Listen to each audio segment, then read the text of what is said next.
Hello and welcome back to our channel. So today in this video we will be discussing about how to unfriend someone on Bereal. So without wasting much of our time, let's dive into the video.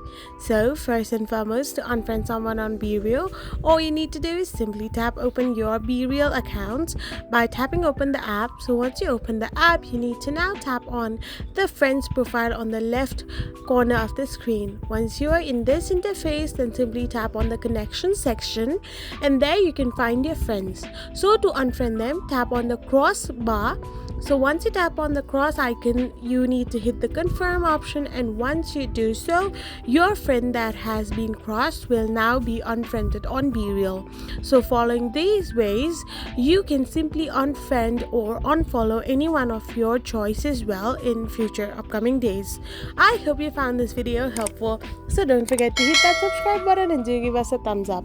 We will be back again with these informative videos.